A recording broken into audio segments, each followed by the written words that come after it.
we were seeing that the two modes of reproduction, self-pollination, it is the transfer of pollen grains within one flower, and they are transferred from anthers of one flower.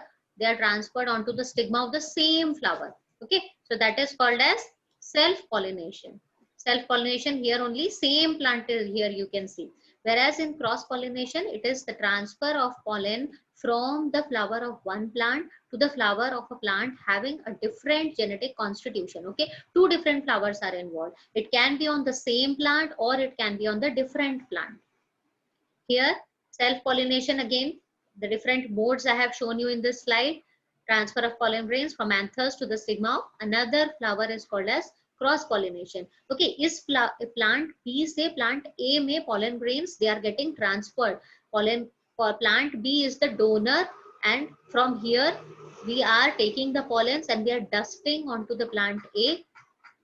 Okay, and here we are dusting on the plant A for cross pollination, and then we bag it, we cover it with a plastic bag, and then after a few days we open it, then the cross pollination happens, and then the seeds are formed on the plant A. So this is a donor parent, this is the recipient parent.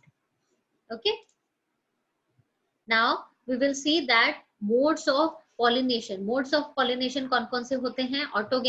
Autogamy को हम क्या कहते हैं, self pollination भी कह सकते हैं. Self pollination I have told you in so many slides earlier that what is self pollination. अब कौन कौन से ऐसे mechanisms होते हैं that promotes self pollination. Okay, self pollination को promote करने के लिए कुछ mechanisms होते हैं, उसी तरीके से cross pollination को भी promote करने के लिए कुछ mechanisms होते हैं. What are several mechanisms that promotes the self pollination? They are, first is bisexuality, second is homogamy, cleistogamy and chasmogamy. So these things we will be studying in the next class in detail. अभी मैं आपको ऐसे ही समझा देती हूँ.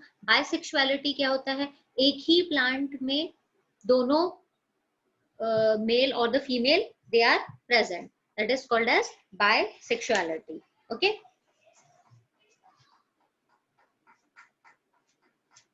Both the male and the female reproductive plant organs are present on the same flower. It is called as bisexuality. उसी तरीके से homogamy is what? It is the condition in which the anthers and the stigma of a bisexual flower they mature at the same time. जो anthers और stigmas होते हैं एक plant के वो एक ही time पे mature हो. So this is also a mechanism that promotes self pollination.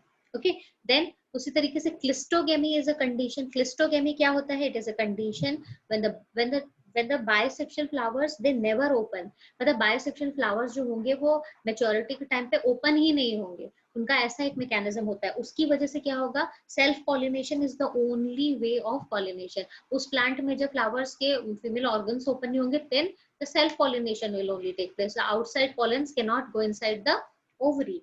So it promotes self pollination. Okay, उसी तरीके से chasmogamy, these are all the techniques that we will be studying in the next class. Allogamy क्या होता है? Allogamy हमने देखा, cross pollination को allogamy भी कहा जाता है. Okay, allogamy अगर हम कहें, allo means different, cross means different genetic constitution, उससे आप याद रख सकते हैं.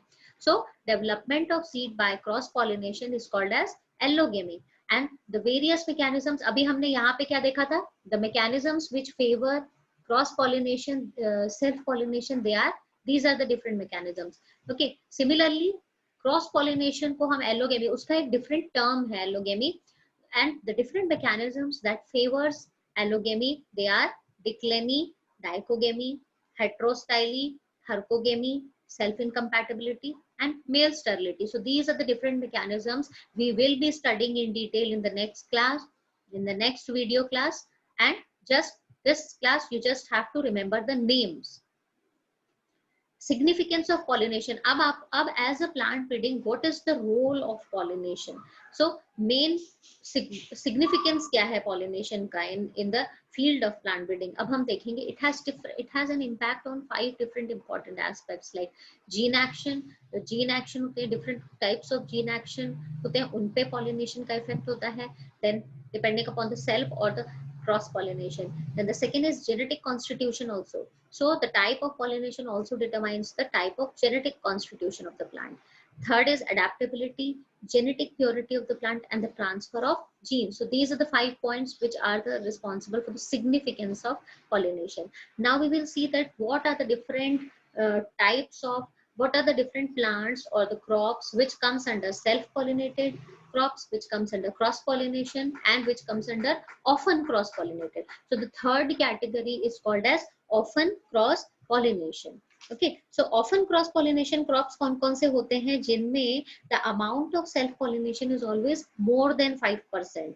Okay, they are called as often cross-pollinated crops.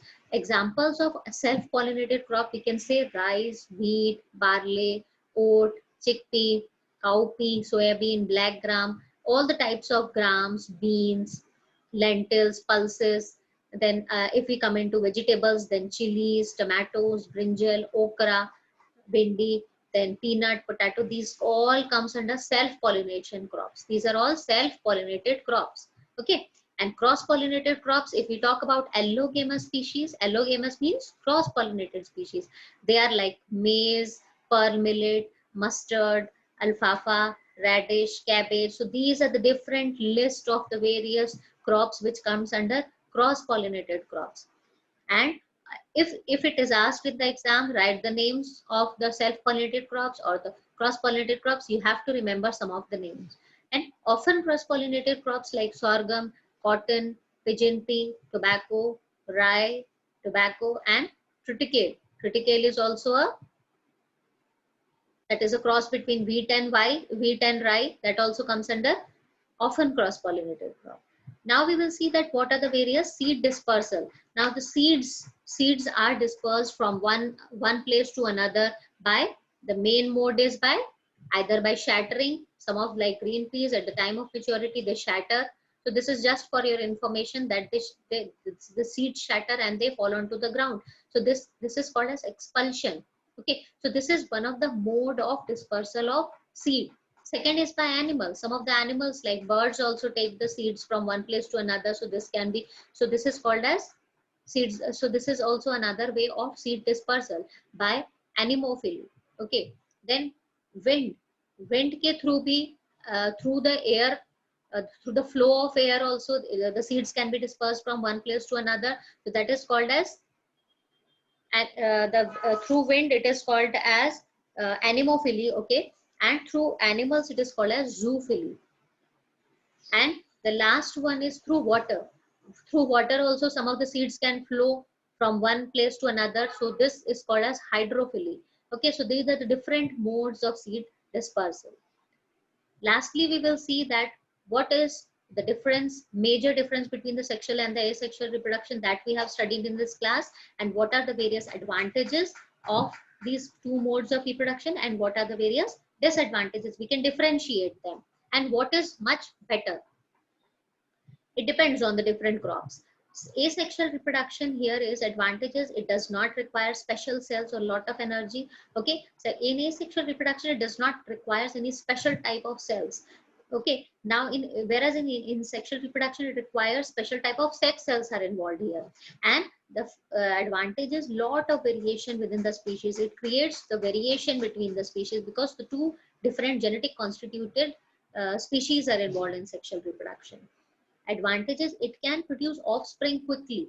Okay, here in asexual reproduction it can produce the offspring, or the next generation can be created very quickly, whereas in sexual reproduction it takes time. It is the ability to live in a variety of them.